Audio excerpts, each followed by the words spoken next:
We are humans. We crave human connection. There are studies that reinforce this idea that human connection actually improves our immune system, it improves our longevity, it does a lot of things for our physical health, our emotional health, our mental health. So we need, as humans, we need social connection, we need human connection, we need people-to-people connection. So social distancing does not mean social isolation. It doesn't mean that you totally withdraw or you totally just stop talking to everybody because you maybe are staying in your house or you're not able to go to the gym or the things that you would normally do to connect with other people. We need this, and we need to make sure more than ever that we keep it up, that we find creative ways to figure out how we're going to stay connected so that we don't lose the benefits that it does offer us.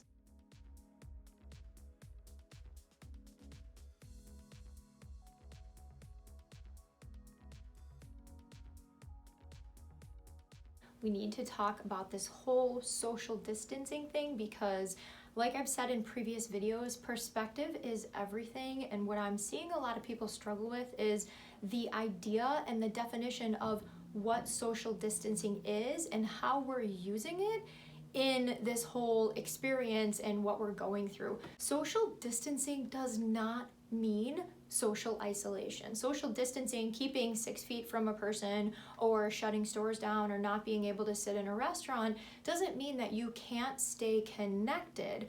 Whatever we call it, quarantine, social distancing, social isolation, self-quarantine, shelter in place, it doesn't matter what you call it. For a lot of people, it's bringing about feelings of loneliness.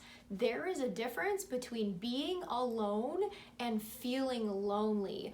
What we need to make sure that's not happening is the loneliness piece of it. So you can be alone and not be face to face with somebody, but you can still feel connected and avoid those feelings of loneliness, which we know lead to anxiety, depression, poor mood, poor sleep, other negative health issues. We know that isolation, loneliness, that feeling of loneliness that we get when we're not connected, we know that it leads to issues. So what we're trying to do with the social distancing is avoid the isolation, avoid the feeling of loneliness. That is what we don't want. So social connection is that feeling of connection, connectedness that you get when you're close to somebody. It's a feeling of belonging with other people. So we can still get that when we're, again, not able to go to the gym or go to class, or kids aren't able to go to school. When you see little kids and they run up to other kids on the playground and they play with them, there's a connectedness there. But my son, who's not currently going to jujitsu, his teacher has put all the videos online and he puts them on Zoom. All the kids can still see each other, so we're all alone, right? We're all working out in our own homes, but the kids still feel connected, and that's where I'm seeing this. It is impacting the kids, but videos and FaceTime and the video games that they're playing and they're able to still talk, these kids that, yes, of course, they'd rather be in school, a lot of them, but they're still experiencing the feeling of connectedness to their classmates and their friends and their sports teams, whereas we as adults, the minute we're put alone, we struggle with how to stay connected. So take a cue from the kids, and what can you do to make sure that your social distancing doesn't turn into social isolation? I see a lot of the memes on Instagram and Facebook, and they're like, this is an introvert's dream. Introverts don't not like people. I am an introvert. I love people. That's why I do what I do. That's why I film videos. I do a podcast and I do all of the things. I love people. We just recharge not with other people. We're not gonna go to brunch and lunch and party and do all these things and keep going. We need our solitude and our time alone to recharge, it doesn't mean that we're not connected. So the social distancing is kind of not an introvert's dream, in my opinion, because I still like people. Now I just have to think outside the box of how I'm gonna stay connected so that I don't feel lonely, so I can still do what I love and I'm still feeling that fulfillment at the end of the day, just because I'm not seeing my clients face to face, or I'm not meeting people or going to the gym.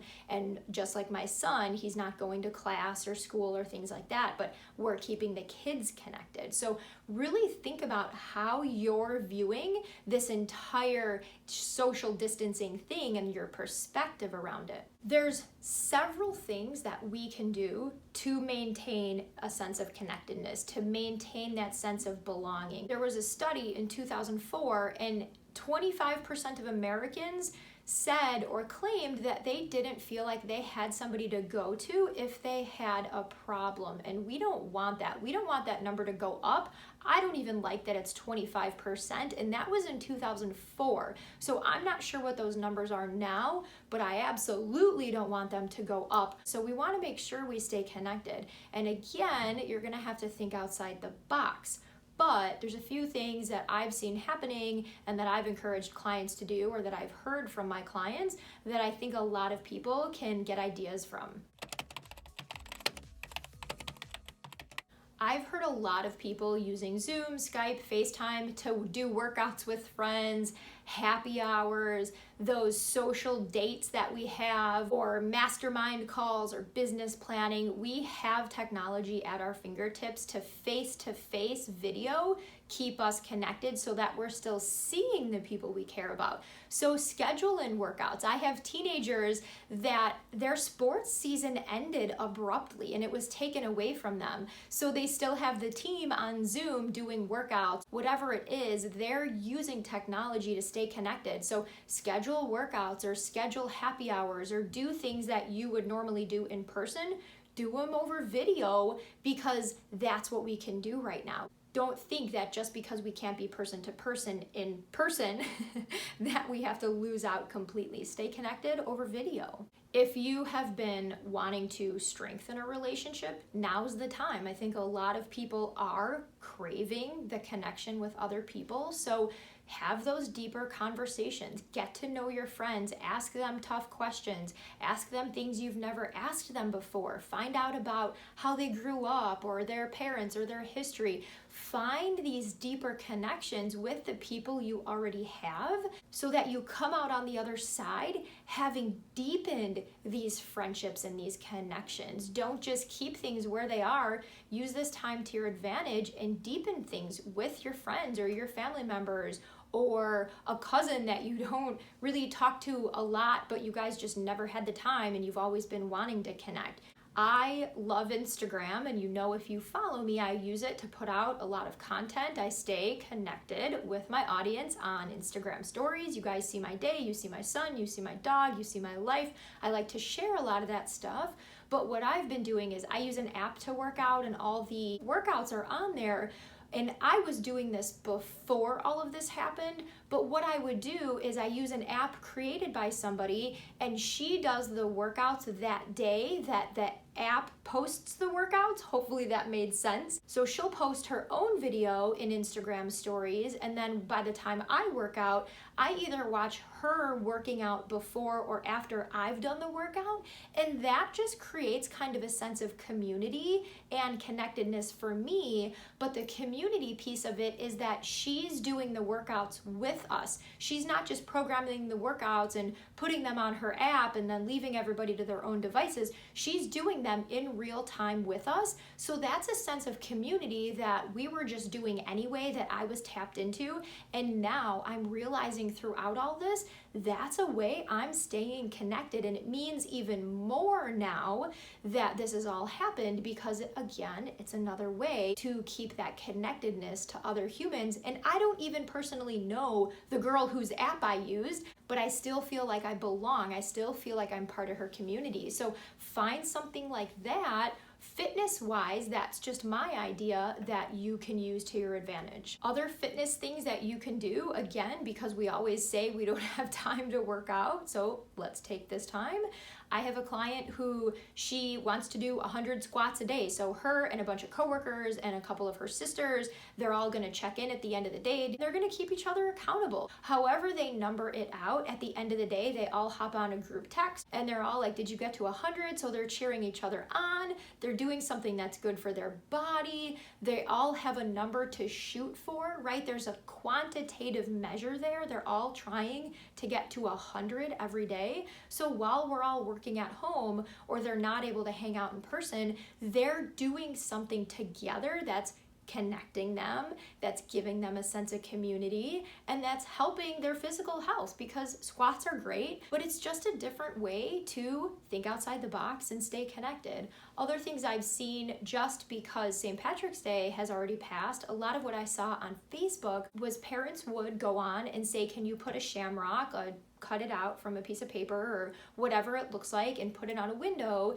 and people were going to walk their kids around because we can still be outside during all of this, and they would walk and they would look for shamrocks. So they were going on a shamrock hunt. We could do that for Easter. We could look for Easter eggs. We could do that for anything else, right? You could put a sun in your window or whatever it is. If you live in a community, take advantage of that. If you have little kids, even if you're an adult, go look for everything the kids are looking for. Use those creative measures, whether you're a parent or you don't have kids, to just stay connected with your own community. And then I think through this, on the other side, we're gonna have different relationships than we did before, because you'll have met people in different ways that you weren't before. So there might be a lot more of this community connectedness on the other side of this, because I've never heard of a shamrock hunt before. I never heard of my neighborhood doing this, and now I'm like, well, I want to do it for every holiday. So use this stuff to stay connected to the community. And just a few last thoughts on making sure that we stay connected. When you are out, because we can go pick up food, we can go to the grocery store, we can go to the gas station, for now, all of that is fine, and I don't see any of that changing. Obviously it might, but for now, we can still do some things from our normal daily life. When you're out, smile at people. Be kind. I went and picked up food yesterday from a drive-thru, and I heard one of the other workers saying, I'm so sick of people being rude. And I looked at the girl that was helping me and I said, are people rude? And she's like, yeah, people are kind of really mean and they're yelling at us because we're not open. This is not their fault. Whether it's somebody in a drive-thru or somebody at a store, the busyness and the chaos that you're experiencing, it is none of our faults. Don't try to be upset or put blame on other people. Nobody's at fault here when it comes to you getting your groceries if they're out of toilet paper, or picking up your food through a drive-thru. Be kind, smile at people, offer somebody a kind word, put out into the world what you want to get back. Don't be rude. There's no reason for it, and it's not going to help your mood. It's not going to help your own stress, and it's for sure the people who are still working, it's not going to help them either. We all have things to think about. Everybody has their own subjective set of their own problems. Be kind, offer a smile. Don't take your frustrations out on other people, and make sure that if you need support, you ask. Again, social distancing isn't social isolation. It doesn't mean that you can't ask for help, that you can't send me an email or comment on the video or create new friendships from Instagram or Facebook. Stay connected. We need that. But if you need some professional help or support through all this, ask for it. I've said in previous videos, insurance companies are allowing for telehealth. There are so many ways that you can get the support you need. So if you're struggling with the social distancing and how you're experiencing all of this, let a professional help. Let us give you the tools and the support that you might need that can help you continue to move forward. And the final thing that I really want to share is, like I said, perspective, but I read something on Facebook the other day and it said something along the lines of, when all of this is said and done, There are going to be 2-hour waits at restaurants. Games are going to be sold out. Movies are going to be sold out. We're all going to greet each other with hugs. Kids are going to be excited to be in school. Smiles are going to be on people's faces. Playgrounds are going to be flooded. I read that and I was like, yes, that is how we are going to return to the real world whenever it is that this all passes. Think about all of the good that's also going to come from this. Again, I don't know what's going to happen. I can't predict the future, but whenever this all passes, we are all hopefully not going to take advantage of regular life ever again, and we'll all be super happy to see each other in the flesh instead of over video. So while we are like this, take advantage of the technology we have, think outside the box, get creative, but don't take social distancing as social isolation, and keep in your mind the long game of how excited everybody's gonna be. Everybody's gonna love their job, right? All the things that we took advantage of before, I think we're really gonna have a strong appreciation of on the other side of this. So reframe your idea of social distancing. If you're struggling, reach out for help. Think outside the box, get creative, but just remember, social distancing does not mean social isolation. Until next time, cheers to living a healthier, happier life. Bye, guys.